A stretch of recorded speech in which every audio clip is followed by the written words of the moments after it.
अस्सलामुअलैकुम दोस्तों, मैं आसिम सुहेल आपकी खिदमत में हाज़िर हूँ। उम्मीद करता हूँ कि सब खैर खैरियत से होंगे। अल्लाह पाक आप सबको अपनी हिफ्ज़ व अमान में रखे।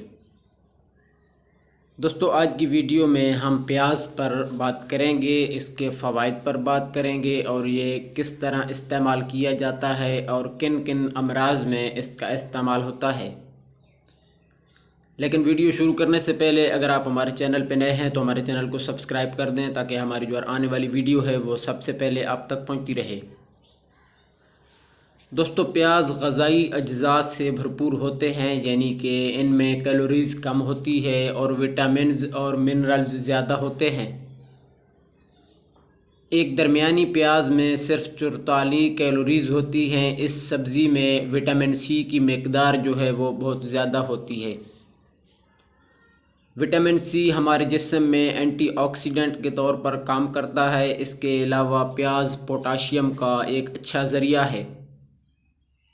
इंसानी जिस्म में गुर्दे के फंक्शन और पट्ठों के सही इस्तेमाल के लिए पोटाशियम की बहुत ज़रूरत होती है।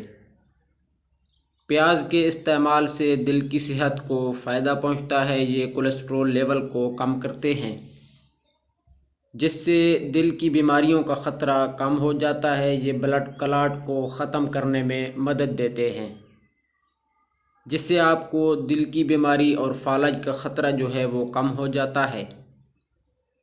इसके अलावा प्याज को पकाने की बजाय कच्चा इस्तेमाल करना चाहिए ताकि इससे सल्फ़र के ज़्यादा से ज़्यादा मुरक्कबात हासिल किए जा सकें।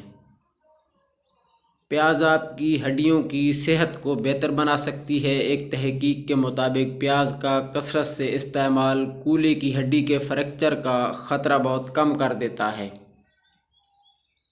इसके अलावा प्याज का इस्तेमाल आपकी आंतों की सेहत को बरकरार रखता है, क्योंकि प्याज फाइबर से भरपूर होते हैं जो कि आंतों की सेहत को बरकरार रखते हैं।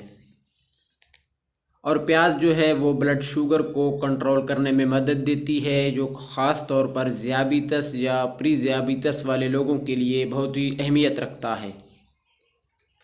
और इसके अलावा मुदाफ़ियाती निज़ाम को मज़बूत करता है, क्योंकि प्याज में मौजूद पॉलीफेनोल एंटीऑक्सीडेंट के तौर पर काम करते हैं।